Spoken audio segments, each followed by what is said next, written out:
ভুয়ো ডাক্তার পাওয়া যায়, ভুয়ো বিডিও পাওয়া যায়, ভুয়ো এসডিও পাওয়া যায়, ভুয়ো ভ্যাকসিন আমরা করোনার সময় দেখেছিলাম। কোনো তৃণমূলের বাবা, নেতা, ঠাকুরদা, দাদু কেউ আপনাদের আটকাতে পারবে না। যারা বৈধ নাগরিক তাদের ভোটেই তৃণমূল জিততে পারবে না, ক্ষমতায় ফিরতে পারবে না।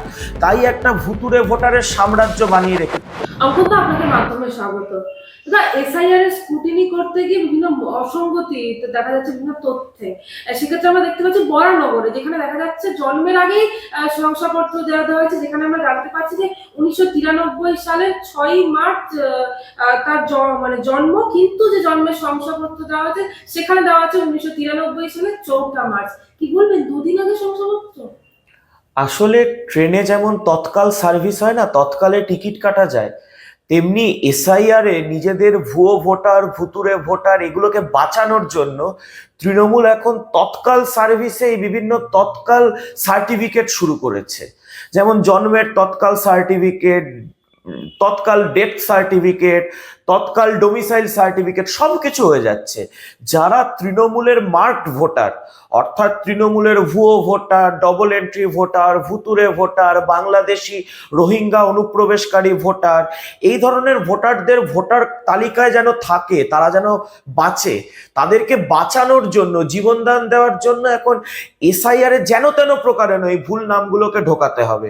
তাই এখন পৌরসভা, পঞ্চায়েত, বিভিন্ন হাসপাতাল কর্তৃপক্ষ এই তৎকাল ডেস্ক খুলেছে। তৎকালে এখন সুলভে আপনি 5,000, 10,000, 15,000, আর যদি তৃণমূলের কোনো কাউন্সিলর বা কোনো এমএলএ দেখেন যে তার সিটটা আশঙ্কায় পড়ে যাচ্ছে এসআইআর এর পর, যে পরিমাণে ভুয়ো ভোটার বাদ যাচ্ছে, তাহলে আপনি বিনামূল্যেও তৎকাল পরিষেবায় বিভিন্ন সার্টিফিকেট পেতে পারেন। এই যে বরানগর পৌরসভা, এই বরানগর পৌরসভা অত্যন্ত নিয়োগ দুর্নীতির জন্য বিখ্যাত। মানে অসামান্য পর্যায়ে নিয়োগ দুর্নীতি হয়েছিল।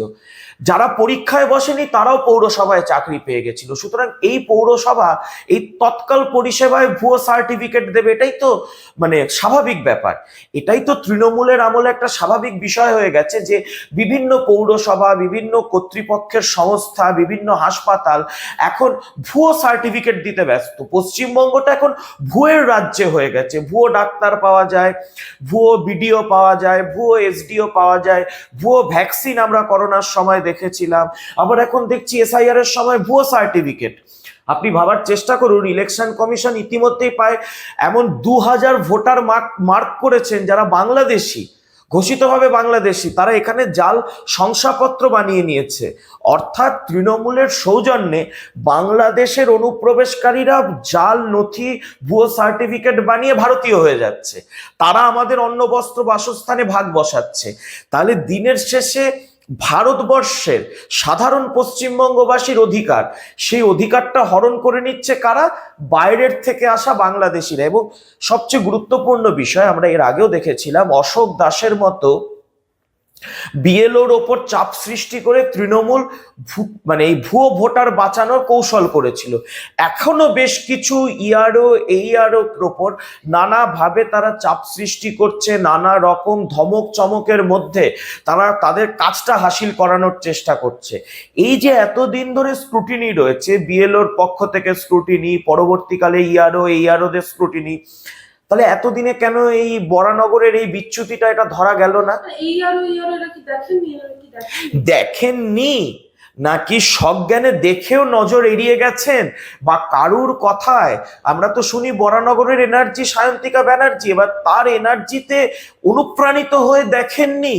নাকি ভুয়ো ভোটার বাঁচানোর নির্দেশ ওপর থেকে এসেছে? এরকম যদি কোনো ভুল ইআরও এবং এইআরওরা সজ্ঞানে বা অজ্ঞানে করেন, আপনাদের কিন্তু জেল যাত্রা সুনিশ্চিত, কেউ আটকাতে পারবে না। কোনো তৃণমূলের বাবা, নেতা, ঠাকুরদা, দাদু কেউ আপনাদের আটকাতে পারবে না। আপনারা যদি বেইমানি, বিশ্বাসঘাতকতা দেশের সংবিধান, দেশের ভোটার তালিকার সাথে করেন, তাহলে কিন্তু আপনাদের জেল যাত্রাটা সুনিশ্চিত। অন্যদিকে আমরা দেখতে পাচ্ছি মেটিয়াপুর, সেখানে একটা দেখা যাচ্ছে যে একটা প্রথম সন্তান তার জন্ম 1990 সালের 5ই ডিসেম্বর। অন্যদিকে দেখছে দ্বিতীয় সন্তান তার জন্ম হচ্ছে 1991 সালের 1 জানুয়ারি। মানে 1 মাসের ব্যবধানে দুটো সন্তান জন্মাচ্ছে। আপনি শুধু মেটিয়াবুরু যে বলছেন, ব্যারাকপুরের একজন বাবা 3 বছরের ব্যবধানে 48টা সন্তানের জন্ম দিয়েছে, আপনি জানেন? 48টা মানে 12 মাসে 1 বছর হয়, তাহলে 36 মাস 3 বছরে হয়। 36 মাসে 48 সন্তানের জন্ম দিয়েছে ব্যারাকপুরের একজন বাবা। এবং কিভাবে সন্তানের জন্ম দিচ্ছে, বীরভূমে তার 6জন সন্তান জন্মাচ্ছে, শিলিগুড়িতে 8জন জন্মাচ্ছে, বাকি সব উত্তর 24 পরগনার বিভিন্ন শহরে শহরে জন্মাচ্ছে। এই সবটাই সম্ভব। পশ্চিমবঙ্গ এমন একটা রাজ্যে পরিণত হয়েছে, এখানে দুয়ারে ধৃতরাষ্ট্র প্রকল্প শুরু হয়ে গেছে। আপনি পশ্চিমবঙ্গের বুকে এমন 10-12 জন মানে বাবা পাওয়া গেছে খুঁজে, যাদের 100-র বেশি সন্তান। এমনকি একজন বাবা 359টা ছেলে মেয়ের জন্ম দিয়েছে, একজন বাবা। কত বীর্যবান প্রতিভাবান বাবা বলুন তো এই পশ্চিমবঙ্গে। এবার এরাই তো তৃণমূল কংগ্রেসের এইরকম করে মানে কৌরব পক্ষ তৈরি করেছে। তৃণমূলের এই যে কৌরব ভোটার, এই যে 100, 150, 200, 350, 400 করে সন্তান, এরা তো আর কোনো সাধারণ ভোটার নয়, এরা তো তৃণমূলের কৌরব ভোটার, যারা এতদিন তৃণমূলকে বাল্ক বাল্ক ভোট দিয়ে ভোটে জিতিয়ে রেখেছে। সুতরাং এটা সবই সম্ভব, এর নামই হচ্ছে উন্নয়ন। 1 মাসের ব্যবধানে সন্তান, 36 মাসে 48টা সন্তানের জন্ম, এই সব কিছু দেখতে হলে আপনাকে বিশ্ব বাংলায় আসতে হবে। আর মমতা বন্দ্যোপাধ্যায় নাম দিয়েছেন না বিশ্ব বাংলা, অর্থাৎ বিশ্ব ব্রহ্মাণ্ডের গোটা ঘটনা গোটা বিশ্বে ঘটে, আর তার থেকে আলাদা একটি বিশ্ব রয়েছে যেখানে 1 মাসের ব্যবধানে 2 সন্তান জন্মায়, সেটা হচ্ছে বিশ্ব বাংলা। যারা এই ধরনের শংসাপত্র দিচ্ছে তাদের বিরুদ্ধে কেন ব্যবস্থা নেওয়া হবে না? কে ব্যবস্থা নেবে?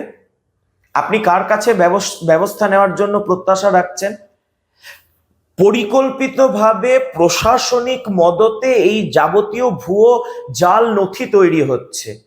পুরোটা একটা জাল নথির একটা র্যাকেট, একটা চক্র চলছে।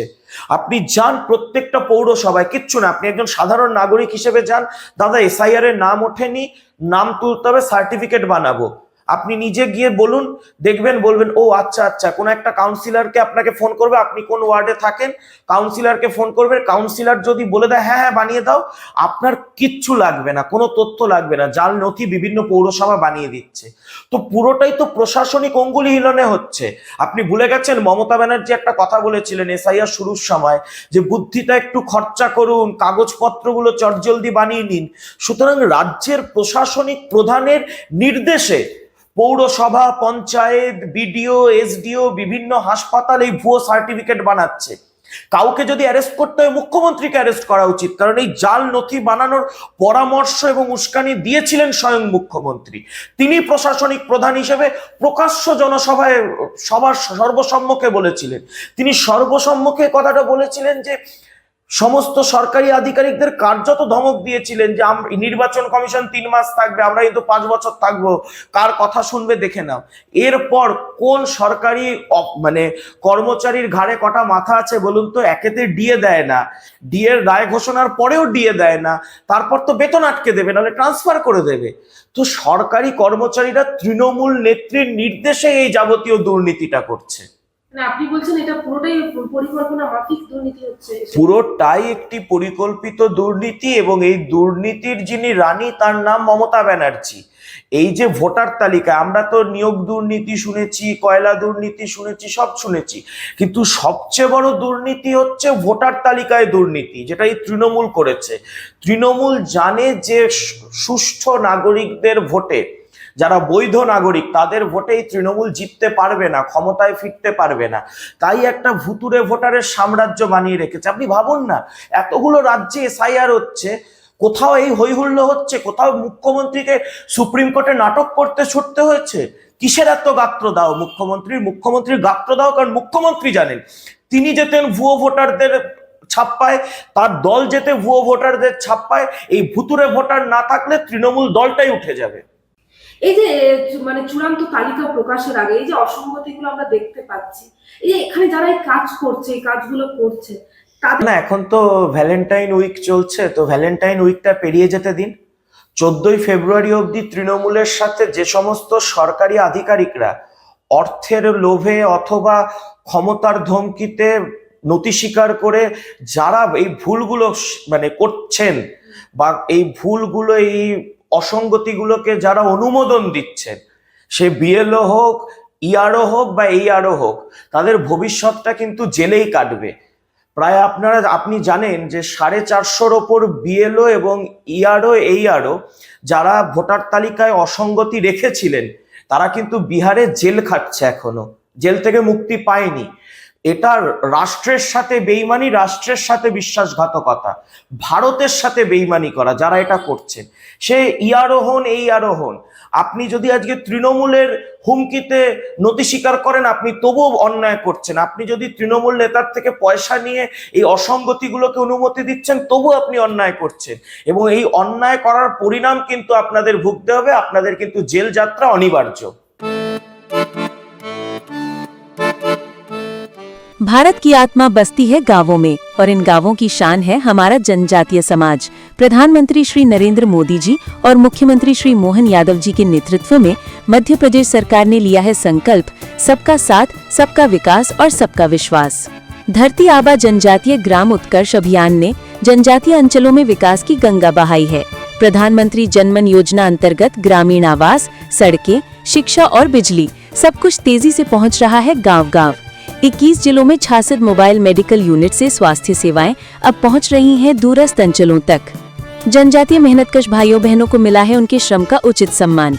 30 लाख तेंदुपत्ता संग्राहकों को 115 करोड़ रुपए की बोनस राशि और मानदेय 3000 से बढ़ाकर 4000 रुपए प्रति बोरा।